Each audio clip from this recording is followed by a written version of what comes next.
Jadi kudanya Nabi Sulaiman inilah yang membawa Nabi Sulaiman untuk mengunjungi ke negara-negara yang dikuasainya, pakai kuda terbang tadi. Dan Nabi Sulaiman itu sayang banget dengan kuda ini. Suatu hari Nabi Sulaiman membersihkan kudanya ini,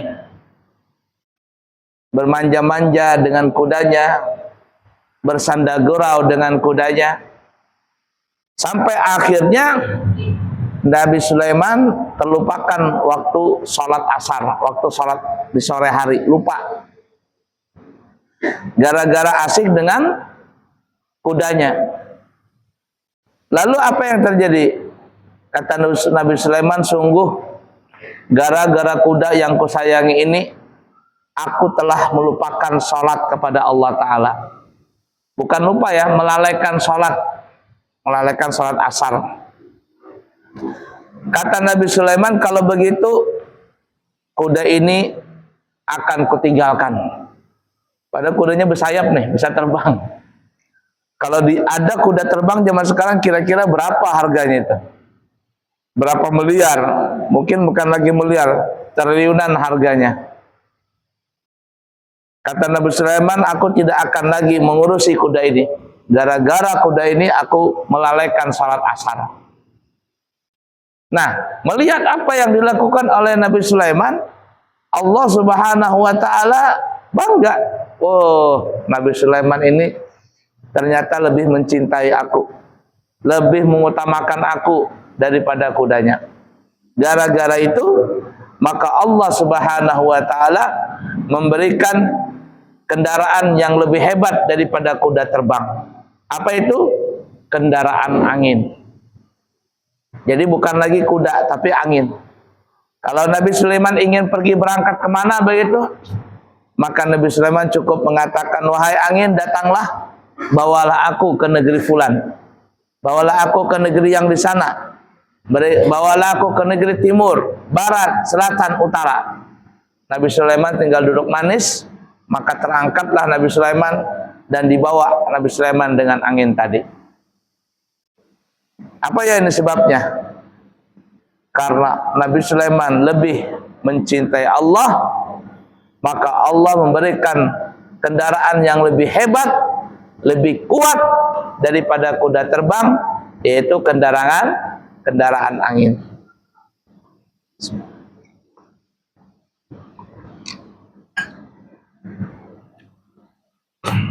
Nah, ringkasnya orang-orang kaya itu tidak bisa beralasan di akhirat nanti yang mereka sibuk karena hartanya dan sebagainya.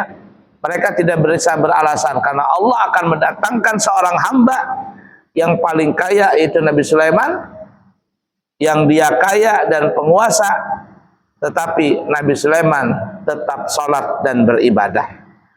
Maka celakalah orang-orang yang kaya, yang mereka hanya sibuk dengan harta bendanya, hanya sibuk dengan kekayaan dan jabatannya, sampai melupakan ibadah kepada Allah.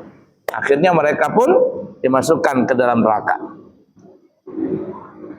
Yang pertama. Kemudian yang kedua, wa 'alal 'abidi bi Yusufa, dan Allah akan memanggil orang-orang yang statusnya ketika hidup di dunia ini sebagai hamba sahaya. Kalau sekarang kan nggak ada hamba sahaya, tidak ada hamba sahaya. Ya, kalau sekarang ini pegawai-pegawai lah.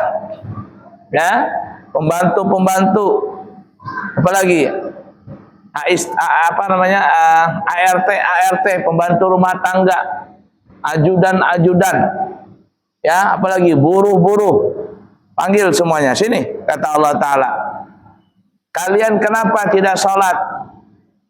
Kenapa waktu di dunia tidak beribadah? Mereka bilang, ya Allah, kami adalah seorang pembantu. Jadi kami ini nggak bisa beribadah karena sibuk menjadi pembantu. Kami tidak bisa sholat, kami tidak bisa beribadah karena kami sibuk jadi kuli bangunan. Kami sibuk jadi pekerja kasar waktu hidup di dunia ini. Nah, kata Allah, oh begitukah sebabnya kalian tidak bisa beribadah karena sibuk dengan pekerjaan kalian itu? Iya, kata mereka. Maka akhirnya Allah pun memanggil Nabi Allah Yusuf. Nabi Yusuf, ke sini. Kata Allah Ta'ala, ketahuilah, wahai kalian orang-orang yang hamba sahaya, wahai kalian para pegawai pembantu-pembantu, wahai kalian pekerja-pekerja kasar. Nih, lihatlah hambaku ini. Hambaku ini Nabi Yusuf. Dia ketika masih muda dijadikan seorang hamba sahaya, dijadikan budak. Padahal Nabi Yusuf adalah orang merdeka. Tapi ternyata dia dijadikan budak. Sampai akhirnya masuk dalam penjara. Nabi Yusuf kan dijadikan budak tuh sama Zulaikha. Tapi lihatlah, walaupun dalam kondisi Nabi Yusuf sebagai seorang budak, seorang hamba sahaya waktu itu, padahal beliau adalah orang merdeka, tapi Nabi Yusuf tetap sholat, Nabi Yusuf tetap ibadah, Nabi Yusuf tetap belajar. Jadi kalian para pekerja-pekerja keras, para pekerja-pekerja lembur, para pembantu-pembantu, para hamba sahaya, alasan kalian tidak bisa beribadah karena kalian mempunyai pekerjaan seperti itu, maka alasan kalian itu ditolak. Allah tolak. Lalu apa akhirnya? Maka rugilah orang itu. Sudah hidup di dunia sebagai pembantu, pekerjaan kasar, tapi akhirnya enggak beribadah. Di akhirat pun akhirnya masuk ke dalam neraka. Na'udzubillahi min dzalik. Yang kedua. Yang ketiga, wa 'alal mardha bi Ayyub. Allah nanti panggil orang-orang yang dulu hidup di dunia itu sakit-sakitan. Dipanggil sama Allah. Kumpul. Kalian waktu di dunia bisa enggak ibadah? Bisa enggak sholat? Bisa enggak ke pengajian? Mereka bilang enggak bisa ya Allah. Apa sebabnya? Karena waktu hidup di dunia diberikan penyakit, macam-macam penyakit. Akhirnya apa ya? Gara-gara penyakit ini, penyakit itu, bla bla bla bla bla, penyakitnya macam-macam nih. Apalagi komplikasi. Nggak bisa sholat ya Allah. Nggak bisa belajar ya Allah. Nggak bisa apa-apa ya Allah. Harta habis gara-gara cuman berobat. Jadi gara-gara sakit itulah kalian tidak beribadah. Iya ya Allah. Kata mereka ini.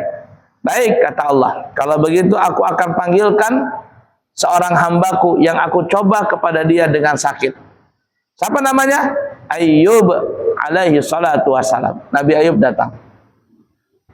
Allah tanya kepada Nabi Ayyub, Nabi Ayyub, berapa lama engkau sakit? Kata Nabi Ayyub, 18 tahun ya Allah. Apakah selama engkau sakit itu, apakah tetap beribadah? Tetap ya Allah. Aku tetap sholat, aku tetap puasa. Apa yang terjadi? Maka alasan orang-orang yang sakit ketika hidup di dunia sampai mereka tidak bisa beribadah, alasan mereka itu ditolak, nggak terima.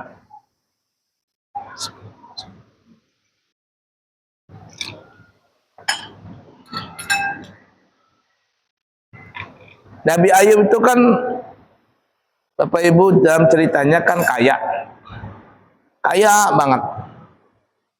Kebunnya banyak, subur, hasil panen, hasil buah hasil panennya melimpah. Anaknya sehat-sehat, ganteng-ganteng.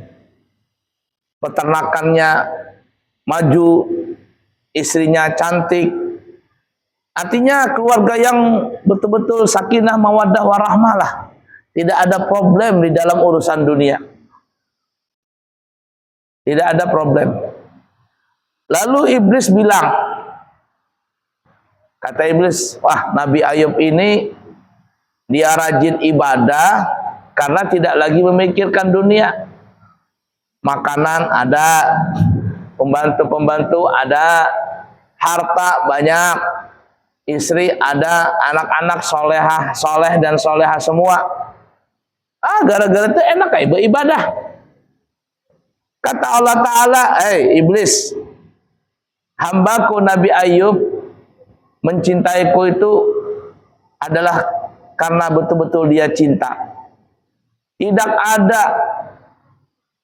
urusan harta, tidak ada urusan makanan minuman, tidak ada urusan anak istri yang menyebabkan dia itu rajin ibadah. Kalaupun dia nggak punya harta, dia tetap ibadah. Walaupun anak-anaknya matian, dia tetap ibadah. Karena dia lebih mencintai aku daripada yang lainnya. Lalu iblis bilang, kalau begitu ya Allah, aku tes dulu. Kata Allah Ta'ala, kalau nggak percaya, coba aja. Maka Allah memberikan istidraj kepada iblis ini.